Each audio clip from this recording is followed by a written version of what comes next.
بسم اللہ الرحمن الرحیم۔ آج کے درس میں ہم خرید و فروخت کی ایک خاص قسم پر بات کریں گے، جنہیں فقہ کی اصطلاح میں بیوع الامانہ اور بیع الامانہ کہا جاتا ہے۔ اس کا مختصر ٹائٹل یہ ہے کہ خرید و فروخت کے معاملے میں کسی سابقہ معاملے کی قیمت کو معیار بنا کر خریداری کرنا۔ اب اس کو سمجھنے کے لیے تھوڑی سی تفصیل یہ ہے کہ عام جو خرید و فروخت ہے اس میں تو یہی ہوتا ہے کہ خریدار اور بیچنے والا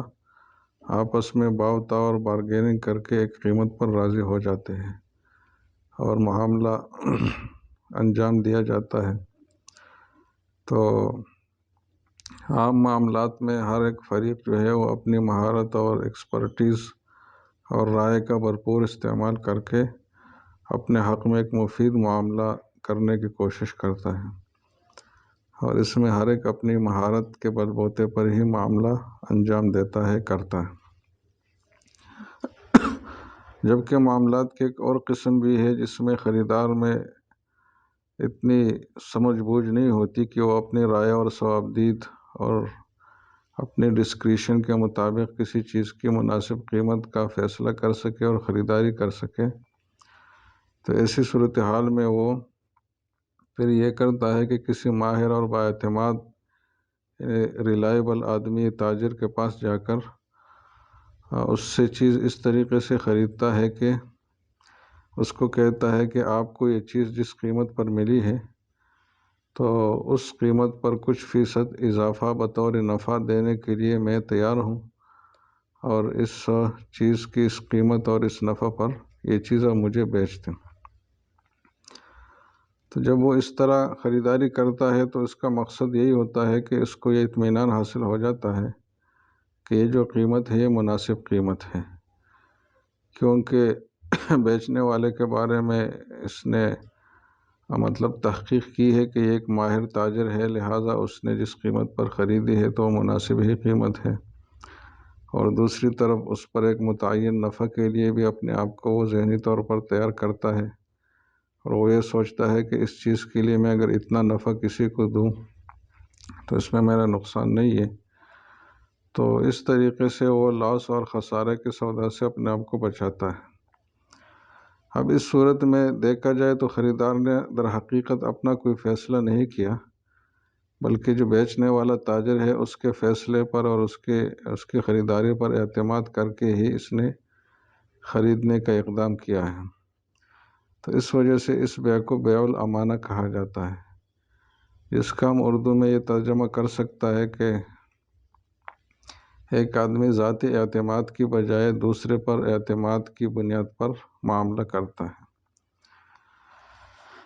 اب یہ جو بیع الامانت ہے اس میں جیسے کہ یہ صورت ہو سکتی ہے کہ خریدار اس چیز کی قیمت خرید کے ساتھ متعین نفع دینے کے لیے تیار ہو، یعنی نفع دینے کے لیے تیار ہو، نفع بخش معاملہ کرے بیچنے والے کے حق میں۔ تو اس کی یہ صورت بھی ہو سکتی ہے کہ خریدار بیچنے والے سے اسی قیمت پر لینے کا مطالبہ کرے جس پر اس نے خود چیز خریدی ہے، اور یہ بھی ہو سکتا ہے کہ قیمت خرید سے کم پر معاملہ اس سے مانگے کہ آپ نے جس قیمت پر خریدی ہے اس سے کم پر مجھے دے دیں۔ تو نفع بھی دینے کی صورت ہو سکتی ہے، برابر سرابر قیمت کی بھی صورت ہو سکتی ہے، اور سابقہ جو قیمت خرید ہے اس سے کم پر معاملے کی صورت بھی ہو سکتی ہے۔ اب اگر نفع والی صورت ہو تو اس کو فقہ کی اصطلاح میں بیع مرابحہ کہا جاتا ہے، اگر برابر سرابر والی صورت ہے تو اس کو بیع تولیہ کہا جاتا ہے، اور اگر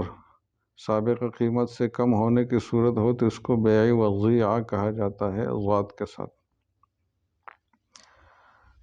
اب ان تینوں قسموں میں مشترک بات یہ ہے کہ ان تینوں میں سابقہ معاملے کا یعنی بیچنے والے کا جو اپنے لیے خریدنے کا معاملہ تھا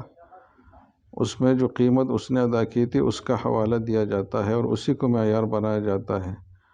اور اسی کی بنسبت قیمت میں یا تو اضافہ ایڈیشن ہوتا ہے یا ایکویلٹی برابری ہوتی ہے یا ڈیڈکشن اور کمی ہوتی ہے۔